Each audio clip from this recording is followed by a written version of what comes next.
오늘은 1단계 해독 과정에서 셀레늄 항산화제의 역할은 무엇인가 라는 문제를 생각해 보도록 하겠습니다.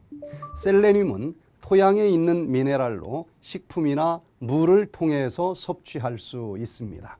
우리 몸에 셀레늄이 부족하면 심장질환 등 각종 병에 걸릴 위험이 커집니다. 그래서 꼭 섭취해야 하는 성분입니다. 셀레늄의 효능은 어떤 것이 있을까요? 첫째, 강력한 항산화제입니다. 셀레늄은 강력한 항산화 성분으로 활성산소가 일으키는 세포 손상을 늦추거나 예방해 줍니다. 우리에게 잘 알려진 비타민 A, 비타민 C, 비타민 E 등의 항산화제보다도 더 강력한 작용이 있다고 합니다.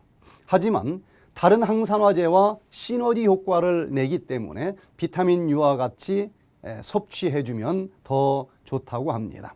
두 번째, 피부에 좋습니다. 연구 결과에 의하면 우리 몸에 셀레늄이 적으면 염증성 질환에 걸릴 수 있다고 합니다. 글루타치온 과산화 효소는 피부 염증을 막는 중요한 효소이고 셀레늄은 이 글루타치온을 재생하는 데 아주 중요한 역할을 합니다. 세 번째, 항암 효과가 있습니다. 미 의학협회 학술지에 발표된 연구 결과에 의하면 평균 연령 63세의 남성 1312명을 대상으로 매일 200마이크로그램씩 섭취했을 때에 전립선 암 발생률이 63%, 대장암 발생률이 59%, 폐암 발생률이 43% 정도씩 감소되는 효능이 있었습니다. 네 번째, 혈액순환을 개선하고 면역력을 높여줍니다. 몸에 셀레늄이 적으면 심혈관 질환 발병률이 높아집니다. 따라서 이 성분이 풍부한 식품이나 영양제를 먹는 것이 심장질환 예방에 좋습니다. 연구 결과에 따르면 셀레늄은 원활한 면역 기능에 꼭 필요하다고 합니다. HIV가 있는 환자의 경우 이 성분을 섭취했을 때에 에이즈로의 진행을 늦추는 효과가 있다고 합니다.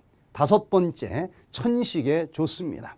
연구 결과에 의하면 만성적인 천식 환자의 셀레늄 수치는 평균보다 훨씬 낮았다고 합니다. 또한 천식을 앓고 있는 사람이 이 성분이 함유된 식품을 꾸준히 섭취했을 때 플라시보 약을 섭취한 사람들보다도 천식 개선 효과가 훨씬 더 좋았다고 합니다. 여섯 번째, 노화 방지에 좋습니다. 활성산소는 세포 노화의 주범입니다. 셀레늄은 강력한 항산화제로 세포 노화를 촉진하는 활성산소를 제거해 줍니다. 일곱 번째, 글루타치온의 생성을 돕습니다. 글루타치온은 스트레스, 감염, 방사선 그리고 각종 질병으로 인한 세포 손상을 방지해주고 회복시켜주는 중요한 성분입니다. 나이가 들면서 글루타치온의 생성이 차츰 줄어드는데 셀레늄은 강력한 항산화제로 작용해서 우리 몸의 글루타치온 생성을 도와줍니다. 여덟 번째, 심혈관계 계통의 건강에 좋습니다. 셀레늄과 심혈관 질환에는 밀접한 관계가 있습니다. 이 성분이 부족하면 심혈관계 질환을 일으킬 위험이 높아진다는 것입니다. 또한 이 성분은 비타민 E나 베타카로틴과 같은 다른 성분과 함께 작용해서 콜레스테롤 수치를 안정시켜주는 작용도 한다고 합니다. 그러면 하루에 어느 정도 양을 먹는 것이 좋을까요? 19세 이상 성인의 셀레늄 하루 권장 섭취량은 55마이크로그램입니다. 대부분의 경우 이 양은 일반적인 식단에서 섭취하는 것만으로도 충분합니다. 그러나 성인이 안전하게 섭취할 수 있는 최대치는 하루에 약 400마이크로그램입니다. 이것을 넘길 정도로 과도하게 섭취하면 부작용이 따라올 수 있습니다.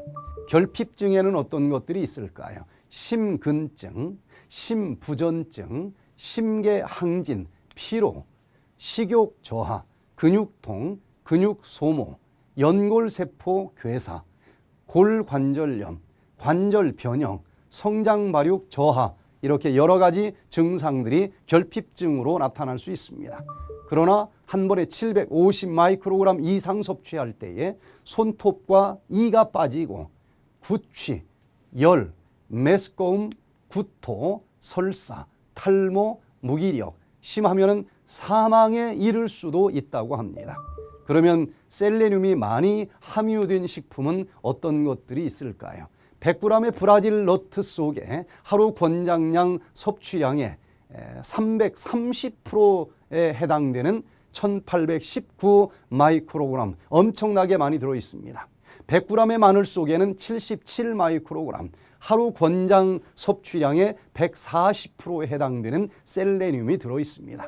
질병 없이 건강한 100세 시대를 맞이하시기 바라면서 천문천답 강좌를 마칩니다.